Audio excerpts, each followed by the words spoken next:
Sneakers and Cleats, the podcast. I want to talk about Project Marvel as well. So Project Marvel is what is being dubbed, it has been dubbed Project Marvel, which is what the downtown entertainment district is being called for San Antonio, and bringing a new Spurs stadium along with everything else that goes down in the hemisphere. So we're finally breaking the silence on that this week. Thursday, City Council is going to get a briefing when it comes to a feasibility study, when it comes to potential funding sources, a kind of a conceptual plan for what this may look like. My question is, it's a $3 to $4 billion enterprise. How much of it is going to be from the Spurs? How much of it is going to be from the city? And how much is the taxpayer going to have to fund? And do you guys think that they will want to fund that? Chuck?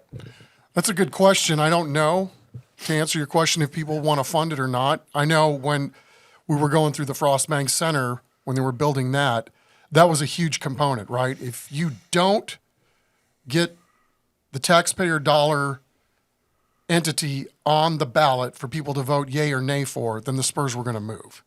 And so I think that was pretty abundant that was going to happen at the time. It passed overwhelmingly. Of course, it helps when you go win a championship, leading up to the vote. So, will people want to vote for something like that to have another arena down there? I have no idea. I do know this based on how Bexar County has voted the last several cycles. Anything that includes more taxes or more governmental control passes with flying colors. So I would imagine that if this gets on a ballot based on people's ability to vote in mass in Bexar County, that this would probably pass as well. Yes, I agree 100%. I also think there is a possibility that you can use taxpayer money without putting it to a vote of the masses.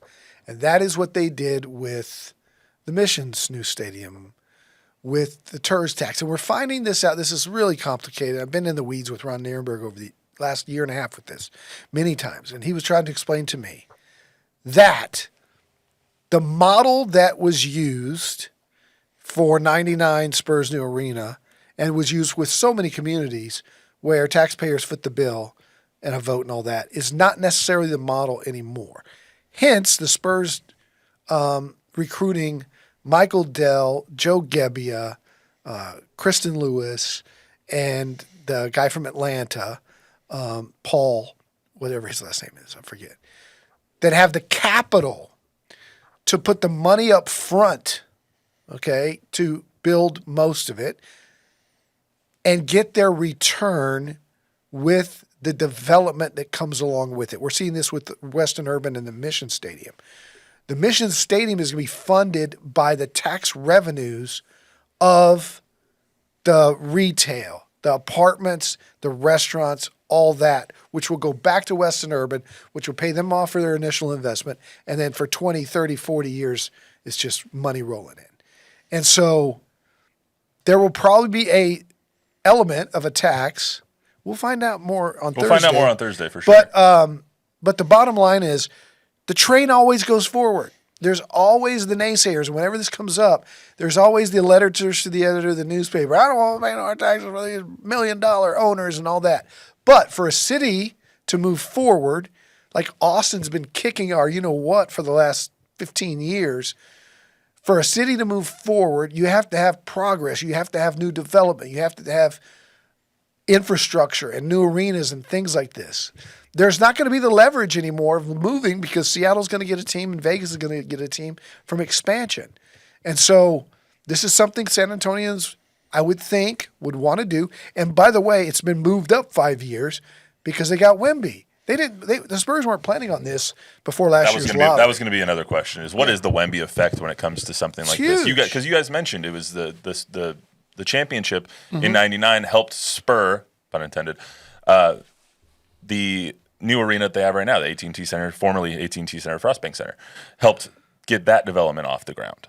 And now you have a young, probably going to be the best player in the NBA at a certain time in his career, hopefully, in San Antonio, and you want, one, to keep him here, but two, to use him as the leverage to continue your progression as a franchise. That's why this is on the agenda for this Thursday instead of a Thursday 5 years from now. I would also think that as far as the city goes, this is, 6 months until Ron Nirenberg can't be the mayor anymore.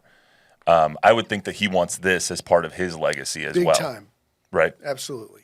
Yeah. I mean, there's a reason that they're pushing to try and get this done sooner rather than later. They've been working on it for a while. 2032 is when the lease is up at the Frostbank Center. So they don't really have. It's not like they have a deadline to get this done Thursday, but because of all of those elements, they've moved all of that up, is what it feels like.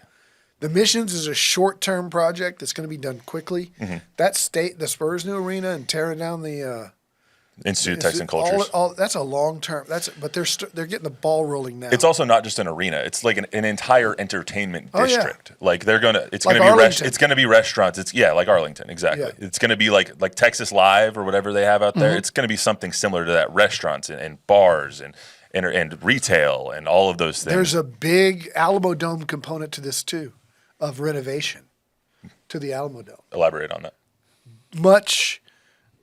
Huge, $200 million worth of, or at least, of renovation to the Alamo Dome, expanding, updating.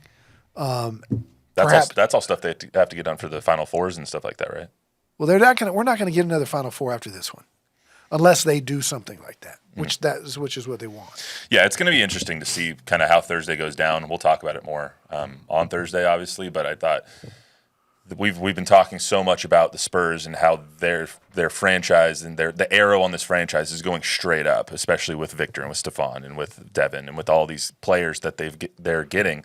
It's time to start investing in that, and now you're seeing that kind of come from the city. Yeah, I'm all for moving the needle forward, right? For growth, for better ability to get around downtown, to have more things to do down there, to have better places to eat, all of that stuff. And if this is the vehicle that you have to have in order to make that stuff happen, so be it. Because to this point, nothing else has moved the needle. Or I shouldn't say nothing else, but there's been very little in the way of huge leaps of progress to making downtown more vital and viable. Yeah, and ever since COVID happened, downtown has kind of, I don't want to say died, but it's definitely been less of a place to go. The business down there has been weaning ever since. The Pearl COVID has happened. been a godsend. Yeah, and Southtown, they've done really nice things around there.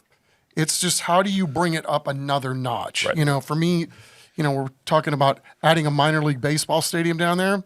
Wouldn't be, for me, the ideal thing. I would rather go chase a major league team to bring down there. But if this is the vehicle that spawns other things, then More power who to am them. I By to the way, say I went by not do it?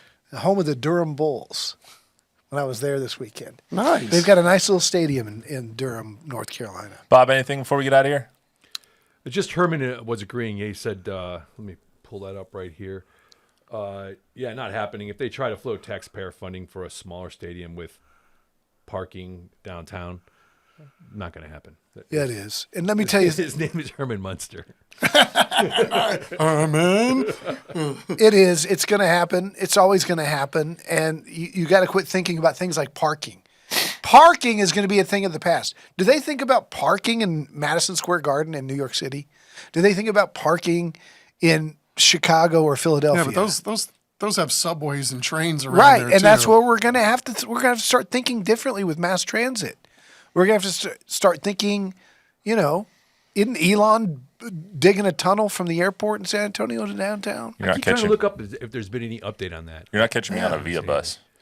Well, we're going to have driverless Via cars. Your Via? car will just drop you off and then go and park somewhere. Not trying to say anything bad Yeah. about Via. Some of the I'm just- early sketches, seriously, have grass and land and businesses on top of what we know is 281 now, between the Alamo Dome and Institute of Texas and Cultures, with 281 running underneath it, and all of that being open. Can we just finish the flyovers first? Like, do we really the need more? bullet of this? train going from downtown to the north It side. already of takes me town. I'm okay 25 with the minutes. flyovers. It's the stuff next to the flyovers. Why are we messing with that All right, too? we've really devolved Yes, into I chaos know. now. Bob, anything else? That's it. All right. That's all we got for today on the Sneakers and Cleats podcast. Remember, download, rate, review, subscribe, give us a 5-star rating, tell a friend, tell an enemy. Watch the Cowboys and I'm Texans taking my tonight. hoverboard to the game. Your hoverboard. Okay. Yeah. And chaos. In the Chaos. future. We'll see you guys on Thursday.